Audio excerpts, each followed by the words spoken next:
Pendidikan adalah bekal terbaik untuk masa depan, dan di dalamnya, matematika bukan sekedar angka di atas kertas, melainkan alat penting kecakapan dasar yang kita gunakan untuk memecahkan masalah dalam kehidupan sehari-hari.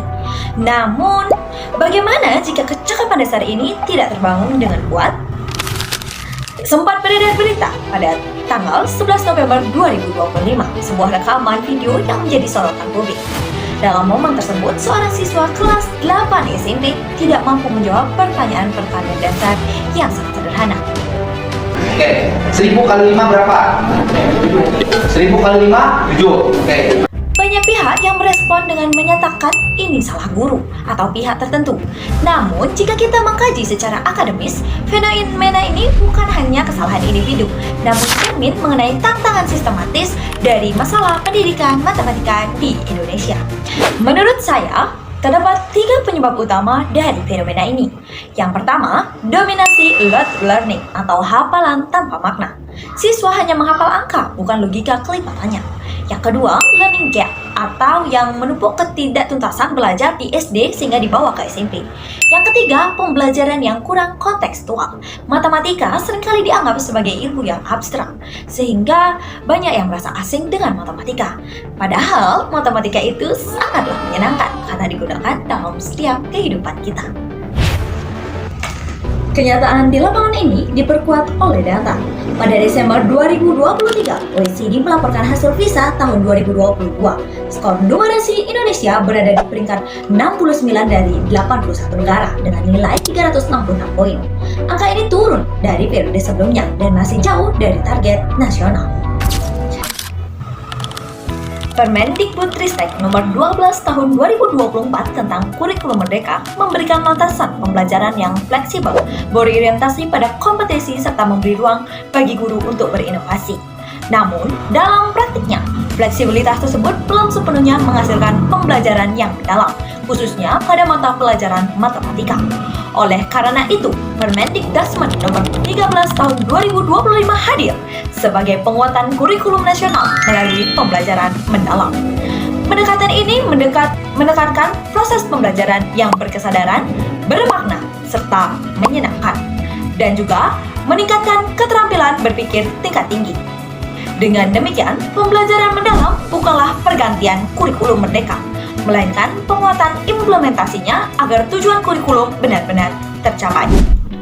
Pembelajaran mendalam membuat siswa tidak hanya menghitung, mereka juga memahami makna perkalian dan menalam proses. Kita butuh solusi yang menyeluruh, bukan hanya perubahan kurikulum di atas kertas. Gagasan yang saya tawarkan adalah yang pertama, matematika kontekstual. Pembelajaran harus keluar dari buku teks. Guru bisa membawa simulasi nyata ke kelas seperti menghitung bunga tabungan atau simulasi belanja di pasar. Tujuannya itu agar siswa sadar bahwa matematika itu merupakan alat bantu dalam kehidupan, bukan suatu musuh atau sebuah musuh yang menakutkan. Yang kedua, ujian berbasis proses. Sistem penilaian tidak boleh hanya melihat hasil akhir, benar atau salah, tapi kita harus mulai menghargai bagaimana cara siswa untuk berpikir. Jika logikanya itu sudah benar, meski akhirnya itu sedikit meleset, itu tetap dinamakan sebagai sebuah progres yang harus tetap diapresiasi. Yang ketiga, memerdekakan guru. Kita harus berhenti atau mengurangi beban guru yang bertumpukan dengan administrasi. Guru itu perlu diberikan ruang dan waktu lebih untuk berinovasi di kelas, menggali karakteristik siswa, menyesuaikan metode pembelajaran, menjadi mentor, dan bukan hanya sebagai pemberi materi saja. Dan yang keempat, itu menumbuhkan motivasi internal siswa. Nah, dalam hal ini, siswa perlu disadarkan bahwa belajar itu bukan demi nilai atau karena takut pada guru. Namun, kita harus membangun kesadaran bahwa matematika adalah keterampilan dasar untuk mengambil keputusan yang bijak dalam hidup mereka nantinya, karena digunakan dalam setiap bidang kehidupan. Dan yang terakhir, itu adalah peran vital orang tua. Pendidikan itu tidak bisa berhenti hanya di gerbang sekolah. Orang tua harus hadir dan mendampingi anaknya untuk tidak hanya menuntut nilai tinggi, melainkan mendukung proses anaknya di rumah. Kolaborasi antara guru dan orang tua merupakan kunci utama dari keberhasilan deep learning atau pembelajaran mental ini. Langkah-langkah ini, pembelajaran matematika tidak lagi menjadi momok, tapi menjadi suatu alat pijakan dalam memecahkan masalah dan pengetahuan dalam kehidupan sehari-hari. Pembelajaran mendalam bukan perubahan instan, melainkan proses bertahap yang membutuhkan kolaborasi semua pihak.